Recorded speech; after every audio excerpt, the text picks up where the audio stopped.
Lecture number 205 فتح مکہ کا ہم بیان کر رہے ہیں، اور پچھلے جو ہے نا نشست میں ہم نے فتح مکہ کا سبب بیان کیا تھا کہ بنو بکر نے غداری کی اور بنو خزاعہ پر حملہ کیا اور مشرکین مکہ بھی ان کے ساتھ مل گئے۔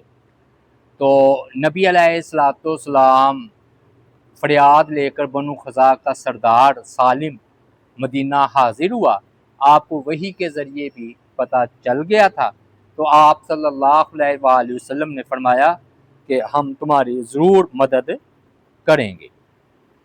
اب جو ہے نا اکرمہ، صفوان، بڑے بڑے سرداروں نے نا منہ چھپا کر اس جنگ میں حصہ لیا، تو ابو سفیان کو اعتماد میں نہیں لیا گیا، اسے یہ بھی غصہ۔ اب نبی علیہ السلام نے اپنا سفیر بھی بھیجا کہ دیت دے دو، انہوں نے بڑے تکبر سے اس کا جواب دے دیا کہ ہم تو جنگ کریں گے۔ اب ابو سفیان کو احساس ہوا زمرہ رضی اللہ تعالی عنہ کے جانے کے بعد کہ ہم نے تو سفیر کو اچھا جواب نہیں دیا، وہ تو حملہ آور ہو جائیں گے، معاہدہ تو ٹوٹ گیا۔ تو اس نے پھر کہا کہ چلو میں اس سے جدا بھی نہیں رہ سکتا، راہ فرار بھی اختیار نہیں کر سکتا، سردار ہوں، تو میں خود جا کر کچھ بات کرتا ہوں۔ تو یہ پھر مدینہ کی طرف روانہ ہوئے ابو سفیان، اس وقت حالت کفر میں تھے۔ تو آج ہم ابو سفیان نے جو کوششیں کی اور آپ نے جو تیاری کی اس کے بارے میں کچھ بات کریں گے۔ ابو سفیان مدینہ پہنچا اور سب سے قریبی جو تھی وہ ان کی اپنی بیٹی ام حبیبہ رضی اللہ تعالی عنہا تھی۔ دیکھیے آپ کا سسر بھی تھا، یعنی کہ نبی علیہ السلام کا سسر تھا ابو سفیان۔ نہیں، ام حبیبہ کا ادھر نجاشی نے پڑھایا تھا نا، تو یہ سیدھا نا ام حبیبہ رضی اللہ تعالی عنہا کے گھر گیا، تو ادھر نبی علیہ السلام کا نا بستر جو ہے نا پڑا ہوا تھا، تو وہ نا بستر بچھا ہوتا ہے نا، لپیٹا نہیں ہوتا، تو بستر بچھا ہوا تھا چار پائی پر، تو وہ آگے بڑھ کر اس نے بیٹھنا چاہا، تو انہوں نے جلدی سے آگے بڑھ کر نا وہ لپیٹ دیا۔ ابو سفیان بڑا حیران ہوا، اس نے پوچھا اے میری بیٹی یہ تو بتا کہ بستر میرے لائق نہیں یا میں بستر کے لائق نہیں؟ تو کہا آپ بستر کے لائق نہیں، یہ نبی علیہ السلام کا بستر ہے، پاک ہے، پاکیزہ ہے، اور آپ مشرک اور ناپاک آدمی ہیں، اور مجھے یہ گوارا نہیں کہ آپ جو ہے نا نبی علیہ السلام کے مقدس بستر پر بیٹھیں۔ اچھا یہ بات سمجھ لیں کہ یہ نہیں مطلب کہ کافر کہیں کوئی بیٹھ جائے تو وہ جگہ ناپاک ہو جاتی ہے، یہ تقوی ہے، یا یوں کہہ لیں کہ نبی علیہ السلام کا احترام ہے، یعنی کہ مشرک اگر کسی چیز کو ہاتھ لگائے اس سے وہ چیز ناپاک نہیں ہوتی، ایک چیز نجس ہوتی ہے اور ایک چیز حرام ہوتی ہے، جیسے گندگی ہے، ناپاکی ہے، پیشاب ہے، اس کو ہاتھ لگانے سے ہاتھ ناپاک ہو جائے گا۔ تو مشرک جو ہے نا وہ نجس نہیں ہے، مانوی طور پر نجس ہے۔ پھر یہ ہوا کہ وہ بڑا حیران ہوا اس بات پر ابو سفیان، تو ابو سفیان نا ہکا بکا ہو گیا، اس نے کہا بڑے افسوس کی بات ہے میری بچی، مجھے سے جدا ہونے کے بعد تو تم بالکل ہی بدل گئی ہو، تو میں نے تو تمہیں شر پر پایا ہے اب۔ تو بیٹی نے جواب دیا نہیں اللہ کی قسم اب ہمیں ہدایت ملی ہے، پہلے ہم شر پر تھے، کیا فائدہ، افسوس تو آپ پر ہے جو ان بتوں کو پوج رہے ہیں، نہ جو سنتے نہ بولتے نہ دیکھتے۔ تو ابو سفیان نے آگے سے کہا کہ تم مجھے کوس رہی ہو، میں محمد صلی اللہ علیہ وآلہ وسلم کے کہنے پر اپنے آباء و اجداد کے دین کو چھوڑ دوں کہ اتنے میرے آباء و اجداد بتوں کی پوجا کرتے آئے ہیں۔ بہرحال ابو سفیان نا اپنی بیٹی سے مایوس ہو گیا کہ اس نے بات کیا کرنی ہے، بستر ہی لپیٹ دیا۔ پھر یہ نا سیدھے نبی علیہ الصلوۃ والسلام کی خدمت میں حاضر ہوئے. آپ مسجد نبوی میں تشریف فرما تھے. تو آپ نے فرمایا تم کس معاملے کے لیے آئے ہو؟ حالانکہ آپ کو پتا تھا، لیکن آپ نے اسے سوال کیا کیا تمہاری طرف سے اس معاملے کی خلاف ورزی نہیں ہوئی؟ آپ نے سوال کیا.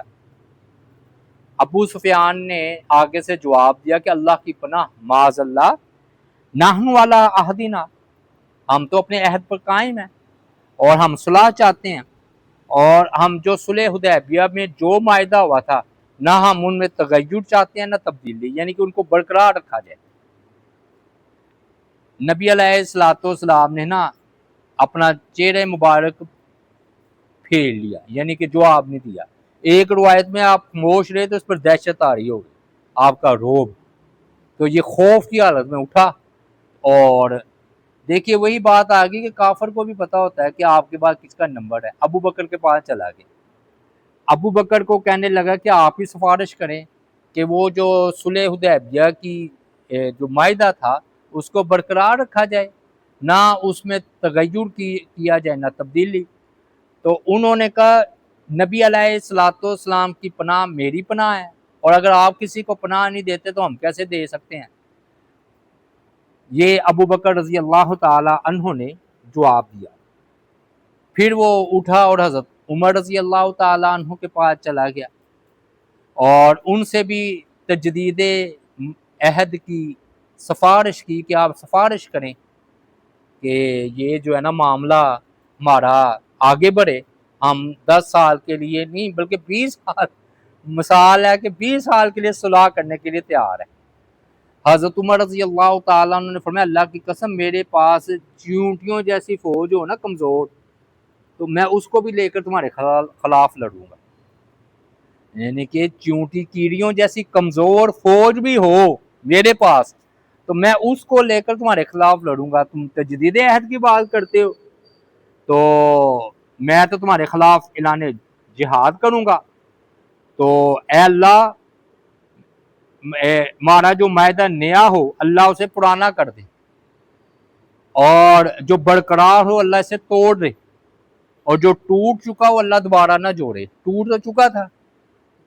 تو اس نے کہا آپ نے نا قطع رحمی کی بات کی ہے عمر، تم نے رشتہ داری کا خیال نہیں رکھا. یہ کہہ کر ان سے باہر نکل آیا. اچھا یہ ابو بکر نے بھی ایسے جواب دیا رضی اللہ تعالیٰ کہ میرے خلاف میرے پاس چیونٹیوں کیڑیوں جیسی بھی فوج ہو تو میں تمہارے خلاف لڑوں گا. دونوں نے ایک جیسا یہ کہہ رہے جواب دیا. پھر تیسرا عثمان غنی، یہ ان کے پاس چلے گئے. آپ ان کے تلے ملتے سماجتے کہ آپ سفیر تھے، آپ نبی علیہ الصلوۃ والسلام کے داماد بھی ہیں یا رہے ہیں یا اب بھی ہیں، تو آپ سے بڑھ کر کوئی قریبی عزیز رشتہ دار نہیں. نبی علیہ الصلوۃ والسلام آپ کی بات نہیں ٹالیں گے، تو سفارش کر دیں کہ بھی وہ معاہدہ برقرار ہے. یہ ہمارے چند نوجوانوں نے جذباتی ہو کر ایسی حرکت کی ہے، میرا اس سے کوئی تعلق نہیں. تو حضرت عثمان غنی رضی اللہ تعالیٰ عنہ نے فرمایا میری پناہ اللہ کے رسول کی پناہ کے تابع ہے، یعنی کہ اگر وہ پناہ دیں گے تو میں بھی پناہ، اگر وہ نہیں تو میں بھی نہیں. کیونکہ یہ پوچھتے تھے نا کہ نبی علیہ الصلوۃ والسلام نے کیا جواب دیا، تو وہ کہتا ہے یہ ہے کہ خاموش رہے ہیں، تو وہ پھر کہتے ختم ہے بھی کہانی. یہ ہوتا ہے وفاداری ہے. پھر نہ وہ اٹھا تو اس کو خیال آیا کہ چلو یہ تو اپنے رشتہ دار تھے سارے، انصار سے ملتے ہیں. یہ نہ جا کر سعد بن عبادہ رضی اللہ تعالی عنہ کے پاس چلا گیا کہ شاید وہ سفارش کریں. اس نے کہا اے سعد بن عبادہ تم جانتے ہو جب تم مکے میں آتے تھے مدینہ سے مکہ تو میں تمہارا میزبان ہوتا تھا، میں تمہارا کتنا ادھر ادب احترام مہمان نوازی کرتا تھا. تو یہ بات ٹھیک ہے، یہ وہ مہمان نواز تھے، اور یہ بھی جب ادھر آتے تھے تو یہ بھی مہمان نوازی کرتے تھے. تو اب بڑا میرے اوپر مشکل وقت آپ پہنچا ہے، تو آپ جو ہے نا میرے لیے کوئی سفارش کیجیے. تو انہوں نے کہا کہ نبی علیہ الصلوۃ والسلام کی پناہ میری پناہ، اگر انہوں نے پناہ نہیں دی تو ہم کیسے دے سکتے ہیں بھائی، جو اپنی راہ لو. اب یہ سعد بن عبادہ رضی اللہ تعالیٰ عنہ یہ انصار کے سردار تھے نا، انصاریوں کے، ادھر سے پھر اٹھے. اب ان کو بس ایک گڑھ نظر آیا، کہتے چلو مایوس ہو گئے تھے ابو سفیان کہ بھی اب میری ادھر دال نہیں گلنی، تو لیکن چلو آخری کوشش کر لیں. ان کو خیال آیا حضرت علی اور فاطمہ کا کہ نبی علیہ الصلوۃ والسلام کی بیٹی ہے فاطمہ اور علی داماد ہیں، چلو ان کو دیکھ لیں. یہ ان کے پاس حاضر ہوا. حسن رضی اللہ تعالی عنہ جو ہے نا اس وقت بہت چھوٹے تھے، تو حضرت فاطمہ تو یہ نام فاطمہ رضی اللہ تعالی عنہا اور حضرت علی کے پاس ابو سفیان حاضر ہوئے. حضرت حسن چھوٹے تھے، بالکل چھوٹے. یہ نا حضرت فاطمہ ان کو گود میں کھلا رہی ہیں. تو فرمایا علی تم ساری قوم سے بڑھ کر میرے قریبی عزیز ہو، مجھے آج بہت ضرورت پیش آ گئی ہے تمہاری، میں بڑا ذلیل ہو چکا ہوں. سچے لوگ تھے، جو سچائی ہوتی تھی نا بیان کر دیتے کہ میں بڑا ذلیل ہوتا آ رہا ہوں، مجھے محروم نہ لٹانا. بس میرا اتنا کام ہے کہ نبی علیہ الصلوۃ والسلام کی بارگاہ میں میری سفارش کر دو. فرمایا کہ ابو سفیان، حضرت علی نے کہا تمہاری ہلاکت ہو، جس بات کا نبی علیہ السلام پختہ ارادہ کر لیں میری مجال نہیں کہ میں ان سے بات کر سکوں. تو پھر وہ فاطمہ کی طرف متوجہ ہو گیا ابو سفیان. یہ کوڑا سا جواب سن کر نا اس نے کہا کہ آپ تو ان کی بیٹی ہیں، تم اپنے جو ہے نا سفارش کر سکتی ہو. تو انہوں نے کہا کہ میں بھی یہ سفارش نہیں کروں گی. تو ابو سفیان نے کہا علی جو میرے لیے بہتر ہے وہ مشورہ ہی دے دو، مجھے جو میرے حق میں اس ٹائم جو ہے وہ دے دو مشورہ. تو حضرت علی رضی اللہ تعالیٰ عنہ نے فرمایا کہ ساری راہیں تو تم نے بند کر لی ہیں، فائدہ تو کچھ نہیں ہے، لیکن چلو ایسا کرو کہ خود ہی نا مسجد نبوی کے باہر کھڑے ہو کر اونچی آواز سے اعلان کر دو کہ بھی میں تجدید عہد کرتا ہوں، یعنی کہ معاہدہ برقرار ہے صلح حدیبیہ کا، میں اس میں کوئی تغیر و تبدیلی نہیں کرتا، میں سردار ہو کر یعنی کہ تجدید عہد کرتا ہوں. تو سب لوگ سن لیں گے، باقی پھر ان کی مرضی. مشورہ ویسے حضرت علی رضی اللہ تعالی اچھا دیا. اس نے کہا چلو ٹھیک ہے، چلو یہ کر لیتے ہیں. پھر یہ گیا مسجد نبوی کے باہر کھڑے ہو کر اس نے اونچی آواز میں نا بات کی. تو کہا کہ میں پوری اپنی قوم کی طرف سے تجدید عہد کرتا ہوں، صلح برقرار ہے، ہم کوئی لڑائی نہیں چاہتے. یہ اپنی طرف سے اعلان کر کے اپنے ساتھ جو ملازم یا دو سواریوں کو لے کر گیا ہوا تھا بیٹھا، مدینہ کی طرف روانہ جو ہے نا وہ ہو گیا. تو نبی علیہ الصلوۃ والسلام نے نا جب یہ ناکام پیشکش سنی تو بادل آئے. تو آپ نے فال لیتے ہوئے فرمایا یہ نا بادل بنو خزاں کی نصرت کے ساتھ چمک رہا ہے، یعنی کہ یہ بنو خزاں جس پر تم نے حملہ کیا نا اس کی مدد کا یہ بادل ہے. گویا آپ اشارہ کر رہے ہیں کہ ہم ان کا بدلہ لیں گے. بہرحال ابو سفیان جی کامیاب نہ ہو سکا، اب ناکام ہو گیا اپنے مقصد میں. تو لیکن پھر بھی کچھ دن وہ نا مدینہ میں اس کو ٹھہرنا پڑا، یا اتنی بات چیت چلاتے ہوئے کچھ وقت لگا. تو اب نہ کچھ دیر ہو گئی مکہ پہنچنے میں. اب آپ کو پتہ میڈیا کا تو دور تھا نہیں، تو ادھر مکہ میں یہ افواہیں پھیل گئیں کہ وہ بھی مرتد ہو گیا ابو سفیان، یعنی کہ اسلام قبول کر لیا ہے، تبھی تو آیا نہیں. تو آئے گا تو ہم اس کی گردن اڑا دیں گے، یہ کریں گے وہ کریں گے. ہاں جی، اتنے دن ادھر بیٹھ کر کیا کر رہا ہے نبی علیہ الصلوۃ والسلام کے پاس. تو یقیناً اس نے بیعت کر لی ہوگی، اپنے اسلام کو چھپایا ہوگا، ہمارے سامنے آ کر ظاہر کرے گا جی میں مسلمان نہیں. اس طرح کی نا مکہ میں افواہیں گرم تھی، ہو جاتا ہے ایسا. اب یہ اللہ کا کرنا ایسا یا اس کی قسمت اچھی ابو سفیان کی، رات کو یہ داخل ہوئے مکہ میں اور سیدھا اپنی بیوی ہندا کے پاس گئے اور